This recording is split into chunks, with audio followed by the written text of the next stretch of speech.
ঈসা নবীর জন্মের জায়গা যদি বরকতময় হয়, আমার নবীর জন্মের জায়গা বরকতময় হবে না? হাত তুলে দেখান না, বরকতময় হবে না? আমার নবীর জন্মের জায়গা বরকতময় হবে না?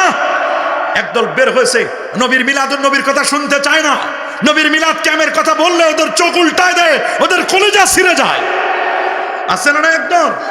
অথচ সমস্ত দেওবন্দীদের মুরব্বী হাজী আমদাদুল্লাহ মুহাজির মক্কি তিনি বলে দিয়েছেন ফয়সালা হাফতে মাসাইলের মধ্যে, মাই ফকির মশরাব ইয়ে হয়, মাই হার সাল মিলাদার কেম করতে হো, মাই কেমনে বেহদ লুৎফ লজ্জাত পাতা হো।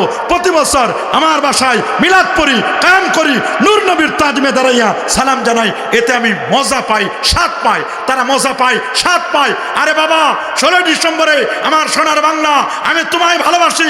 আমার দেশের রাষ্ট্রপ্রধান, প্রধান উপদেষ্টা, মন্ত্রী পরিষদ উপদেষ্টা, আবাল বৃদ্ধ বনিতা, ছোট বড়, মুসলিম অমুসলিম সবাই যখন 16 ডিসেম্বরে জাতীয় পতাকা উত্তোলন করলো, হাতটা বুকের মধ্যে দিয়ে আমার সোনার বাংলা, আমি তোমায় ভালোবাসি, আমি দেখলাম সোনার বাংলার ভালোবাসায় সবাই দাঁড়াইয়া দাঁড়াইয়া জাতীয় সঙ্গীত পড়ে। আমার অবাক লাগলো, সোনার বাংলায় ভালোবাসায়, সোনার বাংলার ভালোবাসায় যদি দাঁড়ানো যায়, নবীর ভালোবাসায় দাঁড়ানো যায় না? হাত করে দেখান, নবীর ভালোবাসায় দাঁড়ানো যায় না? যায় কি যায় না? নারায়ে তাকবীর, নারায়ে রিসালাত, আহলে সুন্নাত ওয়াল জামাত, দরুদ সালাম যেখানে, নূর নবী যেখানে, ওলি আল্লাহ যেখানে, এগুলো ওদের ভালো লাগবে না, এগুলো ওদের মজা লাগবে না, নবীর প্রেমের কথা ওদের সহ্য হয় না। আছেন একদল দোস্ত বুজুর্গ আছে না, মৌলুদ ঈসা, ঈসা নবীর জন্মের জায়গা বরকতময়, ওখান থেকে আল্লাহ নবী রওনা করলেন। যেতে যেতে যেতে যেতে জিবরিল বলছেন, হুজুর একটু থামেন। বলে কেন? বলে এদিকে মুসা কালিমুল্লাহ আল্লাহর কাছে অনুমতি চাইছে, আপনারা নাকি একটু সম্বর্ধনা দিবে, ইস্তেকবাল জানাবে। আল্লাহ মুসা নবীর প্রার্থনাকে কবুল করে নিয়েছেন। বলে কথাই তিনি, বলে আপনি থামেন, দেখেন লাল টিলার পাশে ওই যে তুরে সাইনা দেখা যাচ্ছে, ওই লাল টিলার মধ্যে দেখেন একটা কবর, কবরের মধ্যে দাঁড়াইয়া দাঁড়াইয়া আপনারে ইস্তেকবাল জানাচ্ছেন। সহিহ মুসলিমের হাদিস, রাসূল বলেছেন, রাআইতু মুসা ইনদাল কাসিবিল আহমার আন্নাহু ইউসাল্লি ফি কবরি ওয়া হুয়া কায়েম। আমি দেখলাম লাল টিলার পাশে মুসা নবী, তিনি কবরে দাঁড়াইয়া দাঁড়াইয়া আমার প্রতি সালাত দরুদ পড়তেছেন। আল্লাহু আকবার। মুসা নবী যদি দাঁড়াইয়া নবীর প্রতি দরুদ পড়তে পারে, কেউ কেউ সালাতের অর্থ বলছেন নামাজ, আরে নবীরে সম্বর্ধনা দিবে, উনি নামাজে দাঁড়ায় যাবে, এটা হয় না, এটা তো যুক্তিতে আসে না। বরং নবীকে দাঁড়াইয়া তিনি সম্বর্ধনা দিয়েছিলেন। সুবহানাল্লাহ বলেন, আল্লাহু আকবার বলেন। সেখান থেকে সামনে গেলেন, যেতে যেতে যেতে যেতে যেতে যেতে যেতে যেতে যেতে যে বলছেন, নামেন, এটা এখন আসল জায়গা, এটা আপনার দুনিয়ার সফর এখানে শেষ হবে, মানে জমিনের সফর শেষ। বলে এটা কোন জায়গা? বলে এইটা তো মুসলমানদের প্রথম কিবলা, এটা বাইতুল মুকাদ্দাস। আল্লাহু আকবার বলেন। এটা মুসলমানদের কিবলা বাইতুল মুকাদ্দাস। খানায় কাবার 40 বছর পর এটার ভিত্তি দেওয়া হয়েছে। বোরাকটা বেঁধে দিবেন, গাড়ি পার্কিং করবেন, গাড়ি পার্কিং করার পরে এরপরে জিবরিল আমিন বলেছেন, দেখেন এগুলো কারা? বলে এগুলো তো নবীদের রূহগুলো দেখা যাচ্ছে। 1 লক্ষের উপর নবী রাসূলরা সবাই বাইতুল মুকাদ্দাসের জমায়েত হলো। সুবহানাল্লাহ বলেন। জিবরিল আমিন আমার নবীকে নিয়ে ইমামতির জায়গায় দাঁড় করায় দিবেন, সবাই নবীরা শুধু তাকায় আছেন। আজকের লক্ষাধিক নবী এবং রাসূলদের মধ্যে কে হবেন ইমাম? কেউ বলছেন আদম নবীর কথা, কেউ বলছেন মুসা নবীর কথা, কেউ বলেন ইব্রাহিম নবীর কথা। আমার আল্লাহ ইমাম রেডি করে রেখেছেন। ইমাম আসতেছে মুহাম্মদ রাসূলুল্লাহ সাল্লাল্লাহু আলাইহি ওয়াসাল্লাম। জিবরিল আমিন আমার নবীকে নিয়ে ইমামতির জায়গা দাঁড় করে দিলেন, হুজুর এখানে দাঁড়ান। জিবরিল আমিন দাঁড়ায় গেলেন, 2 রাকাত নামাজ পড়লেন। নামাজের সালাম ফেরানোর পরে নবীকে সম্বর্ধনা দিবেন। আদম আলাইহিস সালাম সভাপতি, ইব্রাহিম আলাইহিস সালাম উপস্থাপক, অনুষ্ঠানটা উপস্থাপনা করছেন, আর চিফ গেস্ট হচ্ছেন আমার নবীজি। সুবহানাল্লাহ বলেন। সভাপতির অনুমতিক্রমে আল্লাহ নবী তাদের সামনে, লক্ষাধিক নবী এবং রাসূলদের সামনে একটা বক্তব্য দিলেন। এত জামে মানে এত সুন্দর বক্তব্য দিলেন, সমস্ত নবীরা হতভম্ব হয়ে গেল। এত সুন্দর বাণী, নবীর সাথে মুসাফা হলো, কুশল বিনিময় হলো। অনেকে চান্সও পায় না নবীর সাথে দেখা করার। সুবহানাল্লাহ বলেন, আল্লাহু আকবার বলেন। এবার নবীকে আপ্যায়নের পালা। না কিসের পালা? নবীকে এখন আপ্যায়ন করবেন 4টা পেয়ালা। বলেন কয়টা? 4টা পেয়ালা। এখানে 4টা জিনিস আছে, দেখেন আল্লাহ নবীকে আপ্যায়ন করবেন, 4টা পেয়ালা দেওয়া হলো, 4টা গ্লাস। বলছে এই 4টা গ্লাস আপনার সামনে, একটা গ্লাসে রাখা হলো মধু, কি জোরে বলুন, আরেকটা গ্লাসে রাখা হলো দুধ, আরেকটা গ্লাসে রাখা হলো মদ খামর, আরেকটা গ্লাসে রাখা হলো পানি। কয়টা? দুধ, মধু, পানি, মদ। কয়টা? এটা দুধ, দুধের গ্লাস, এটা মদের গ্লাস, এটা মধুর গ্লাস, আর একটা পানির গ্লাস। কয়টা? জিবরিল আমিন বলেন হুজুর এই 4টা থেকে 4 in 1, 4টা থেকে যে কোনো একটা আপনি চুজ করবেন। সুবহানাল্লাহ বলেন। আল্লাহ নবী বলেন আমি টেনশনে পড়ে গেলাম, আমি কি করব, কোনটা নিব, দুধ নিব নাকি মধু নিব নাকি মদ নিব নাকি পানি নিব, কোনটা নিব, কোনটা কোনটা কোনটা?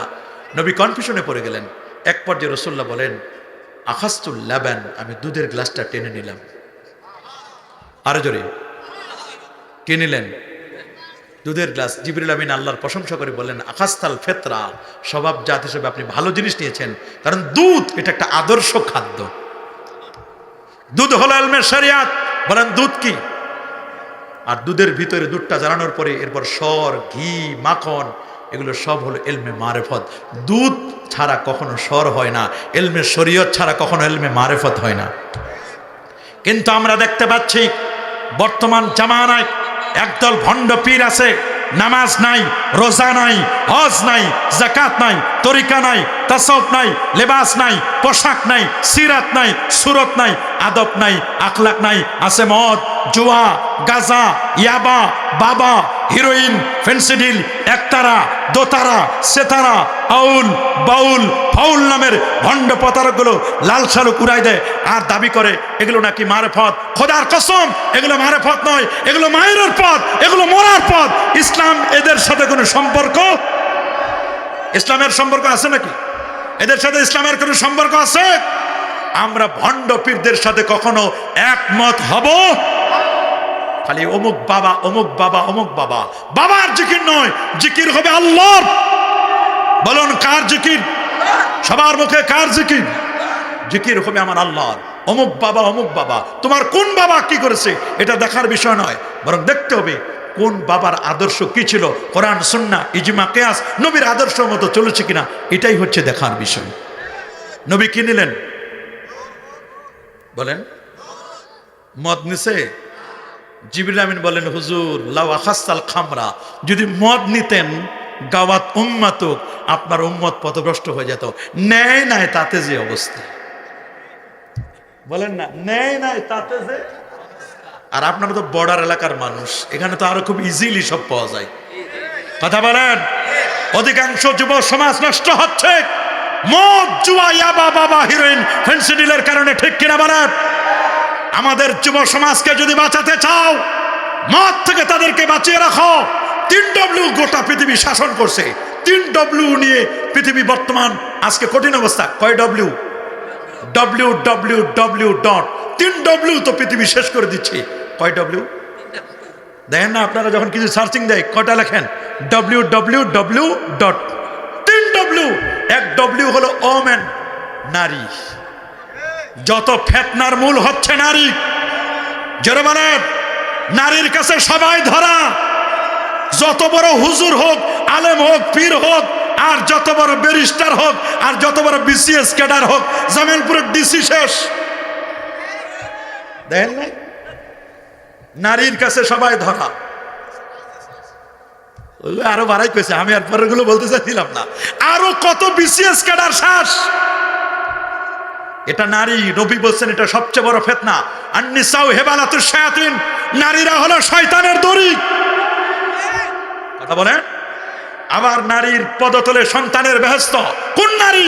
নেককার নারী, ভালো নারী। তবে যে নারী পরকিয়া করে, আর যে নারী বেপরদাগিরি, বেহায়াপনা, বেলাল্লাপনা, যে নারীর চরিত্র নষ্ট, এই নারী জান্নাত তো দূরের কথা, দায়ুস নারী জান্নাতের ঘ্রাণও পাবে না। কথা বলুন, যারা বলুন। দোষ দা যুবকদের, যুবকরা ইফটিজিং করে। কে তুমি খোলামেলা চলো কেন? ইফটিজিং করবে না তো কি করবে? তুমি খোলামেলা চলো কেন? তোমার পোশাক এত পাতলা হতে হতে এখন মশারিও টিকে না। কথা বলুন। মশারিও তো এখন টিকতেছে না, মশারি পর্যন্ত টিকতেছে না। এখন 12.5 হাতের শাড়ি কমতে কমতে কমতে কমতে গামছার মতো 3.5 হাতও টিকে না। এরা মনে করছে যত কাপড় চোপড় কম পড়তে পারে ততই মনে হয় অত্যাধুনিকতা, আধুনিকতা। এগুলো আধুনিকতার নামে নষ্ট ভ্রষ্ট কথা বলো। ইসলাম 4টা পর্যন্ত নারীকে বিয়ের পারমিশন দিয়েছে। হাইকোর্ট রায় দিয়েছে গত কয়েকদিন আগে, দেখেন না, 1 সপ্তাহ আগে হাইকোর্ট থেকে রায় দেওয়া হয়েছে। দ্বিতীয় বিয়ে করার জন্য প্রথম স্বামীর অনুমতি লাগবে না। এটা তো আগেও লাগতো না, সরকার আইন করেছিল অনুমতি লাগবে। ইসলাম 1000 বছর আগে আইন করেছে কোনো অনুমতির প্রয়োজন নাই। দ্বিতীয় বিয়ে করবে হালাল পদ্ধতিতে, এটার জন্য অনুমতি লাগবে। কিন্তু কত স্বামী নির্যাতিত নিপীড়িত অনেক স্ত্রীর দ্বারা সে বিয়ে করতে চাইবে, এটার জন্য অনুমতি লাগে। আর যখন এই স্বামীটা যখন পরকিয়া করে তখন অনুমতি লাগে না। একসাথে একজন স্বামী 4টা 5টা পর্যন্ত পরকিয়া যখন যুক্ত হয়, জেনা ব্যভিচারে লিপ্ত হয়, তখন অনুমতি কেন সরকার গুরুত্ব দেয় না? কথা বলুন। ও বিয়ে করে অনুমতি লাগে, হালাল জিনিস অনুমতি লাগে। মনে রাখবেন, যেই সমাজে জেনা ব্যভিচার সহজ ওই সমাজে বিবাহ কঠিন, আর যেই সমাজে বিবাহ সহজ ওই সমাজে জেনা ব্যভিচার কঠিন হয়ে যায়। বিবাহকে সহজ করুন, বিবাহকে সহজ করুন, পরকীয়া বন্ধ হয়ে যাবে, যৌতুক বন্ধ করে দিন, সব ক্লোজ হয়ে যাবে। কথা বলো। কেমন ডাকাতের ডাকাত, যে বাবা তার মেয়েটাকে 18 বছর 20 বছর পর্যন্ত বড় করে আস্তে আস্তে করে বড় করে এই মেয়েটাকেই তো তোমার কাছে দিয়ে দিল, তুমি কত বড় ডাকাত হয়েছো। আবার মেয়ের বাবার কাছে 10 লাখ টাকা তুমি যৌতুক নামের কৌতুক নামের হারাম পেশাব খাচ্ছ তুমি। কথা বলো। আমার রাসূল এগুলোকে সম্পূর্ণ নিষেধ করে দিয়েছেন। আল্লাহ নবী মদ দেন নাই, নিছেন নাকি? মধু নিলেন না কেন? বলে মধু নেন না এই জন্য, যদি মধু নিতেন তাহলে তো অবস্থা বড় কঠিন হয়ে যেত। কারণ মধু সবার কাছে পাওয়া যায় না। মধু এটা ইলিট পার্সন যারা 1200-1400 টাকা কেজি, তা তো অরিজিনাল পাওয়া যায় না। মধুর নামে খাওয়ায় বিষ। বলে মধু খাওয়ায় কি? আরো জোরে কি খাওয়ায়? আল্লাহ মধুমক্ষিকার নামে একটা সূরা দিলেন, وَأَوْحَى رَبُّكَ إِلَى النَّحْلِ أَنِ اتَّخِذِي مِنَ الْجِبَالِ بُيُوتًا وَمِنَ الشَّجَرِ وَمِمَّا يَعْرِشُونَ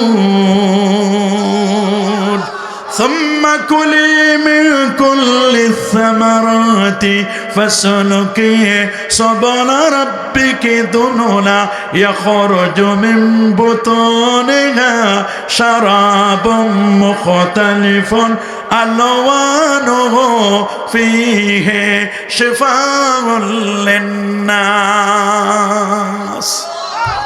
সূরাতুন নাহল মৌমাছি নামে আল্লাহ পাক রব্বুল আলামিন সূরা দিয়ে দিলেন। সুবহানাল্লাহ বলেন। তবে আমার দেশে যে সমস্ত ছাত্ররা আমরা বিদেশে পাঠাই, শত শত বললে ভুল হবে, হাজার হাজার ছাত্র আমাদের সারা ওয়ার্ল্ডের বিভিন্ন ইউনিভার্সিটিতে পড়াশোনা করে। মিশর আল আজহারে, উম্মুল কোরআন ইউনিভার্সিটিতে, কিং ফাহাদ, কিং আব্দুল আজিজে, সারা ওয়ার্ল্ডে, তাবুক ইউনিভার্সিটি সহ সারা ওয়ার্ল্ডের বিভিন্ন ইউনিভার্সিটিতে আমাদের ছাত্ররা পড়াশোনা করে। ওরা যখন যায় আমাদের থেকে দোয়া নিয়ে যায়, মা বাবার দোয়া নেয়, এলাকাবাসীর দোয়া নেয়, আনবে বিদেশ থেকে মধু। কিন্তু অনেকে মধু না আনে, বিষ সাপ্লাই দেয়। কথা বলেন। ওরা বিদেশ থেকে এসে বলে তারাবির নামাজ 20 রাকাত নাই, 8 রাকাত পড়লে যথেষ্ট। শবে মেরাজের কোনো অস্তিত্ব নাই, নাউজুবিল্লাহ বলেন। শবে বরাত লাগবে না, দোয়া মুনাজাত লাগে না, কাবলাল জুমা বাদাল জুমা লাগে না। কথা বলেন। নবীর প্রতি দরুদ সালামকে উঠাই দিতে চাই, টুপি লাগে না, দাড়ি লাগে না। এই ধরনের বিষ আমাদেরকে সাপ্লাই দেয়। আমরা কি তাদের বিষ নেব? বলেন নেব? কখনো আমরা তাদের বিষগুলো নিব না। আল্লাহ নবী পানি নেয় নাই। পানির এক নাম যেমন জীবন, পানির অপর নাম কিন্তু মরণও আছে। পানি নিছেন? নিছেন কি? দুধ মিমবাইনে ফারসি বাদাম।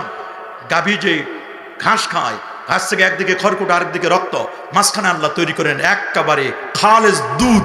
সুবহানাল্লাহ বলেন, আল্লাহু আকবার বলেন।